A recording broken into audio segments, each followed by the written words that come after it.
Isang pagpalang araw sa ating lahat. Ako ang lingkod, Jan Valdez, at welcome sa ating daily devotions. Ang ating verse for today nasa Lucas chapter 22 verse 42. Sinasabi dito na sabi niya, "Ama, kung loloobin mo, ilayo mo sa akin ang kopang ito, ngunit huwag ang kalooban ko ang masunod, kundi ang kalooban mo."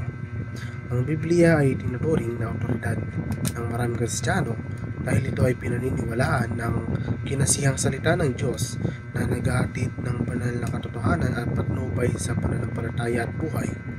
Ang paniniwalang ito ay nagmumula sa ideya na ang Diyos ang pinakamataas na otoridad at ang Biblia bilang kanyang paghahayag at nagdadala ng parehong bigat ng otoridad.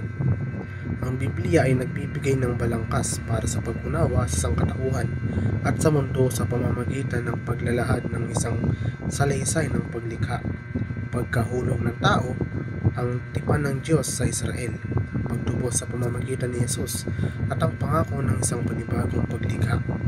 Ito ay hindi isang tuwirang aklat aralin, ngunit isang koleksyon ng magkakaibang mga teksto na nangangailangan ng interpretasyon upang maunawaan ang kanilang buong kahulugan at aplikasyon sa buhay. Hinuhubog ng Biblia ang pananaw sa mundo ng isang Kristiyano sa pamamagitan ng pagbibigay ng balangkas para sa pag-unawa sa realidad at paggabay sa kanilang mga aksyon. Nag-aalok ito ng isang lente kung saan tinitignan ng mga mananampalataya ang Diyos, sangkatauhan at ang mundo na nakakaapekto sa kanilang mga halaga, paniniwala at sa huli sa kanilang pag-uugali. Ang pananaw sa mundo ng Biblia na ito ay nagpapaalam kung paano nakikipag-ugnayan ang mga Kristiyano sa kultura, gumagawa ng mga desisyon at nakakaharap ng kakulangan sa layunin sa buhay. Ang pagtuklas ng katotohanan ng Diyos ay maaaring magdulot ng parehong sakit at kagalingan. Sa una, ang pagkilala sa sakit at mga nakaraang pananakit ay maaaring masakit, ngunit ito ay isang kinakailangang hakbang tungo sa kagalingan. Ang katotohanan ng Diyos kapag nahayag ay maaaring maglantad sa mga lugar na nangangailangan ng pagbabago o kapatawaran na maaaring hindi komportable. Gayunpaman, sa huli, ang prosesong ito ay umahantong sa mas malalim na paggaling, isang mas malapit na kaugnayan sa Diyos at ang salita ng Diyos, partikular na ang Biblia. Ito ay ginagamit upang bigyang kahulugan ang mga tao at ang mundo dahil ito ay pinaniniwala ang nag-aalok ng isang banal na pananaw sa katotohanan, moralidad at kalikasan ng tao.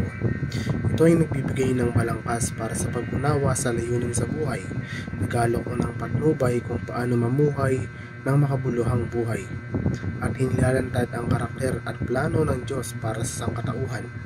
Ang kasaysayan ng pagtubos ay ang pangkalahatang kwento ng Biblia na tumutuon sa plano ng Diyos na tubusin ang sangkatauhan, ang sangnilikha mula sa kasalanan at ang mga kahihinatnan nito. Ito ay isang balangkas para sa pag-unawa kung paano ang lahat ng mga individual na kwento, batas at propesiya sa Biblia sa huli ay tumuturo kay Jesucristo at sa kanyang gawain ng pagliligtas. Binibigyang diin din ng pamamaraang ito ang progresibo at nagkakaisang kalikasan ng likas na katangian ng kasulatan ng buong kasaysayan na naghahayag ng layunin ng Diyos. Muli, ako ang inyong lingkod, Jan Valdez, at dito na nagtatapos ang aking daily devotions.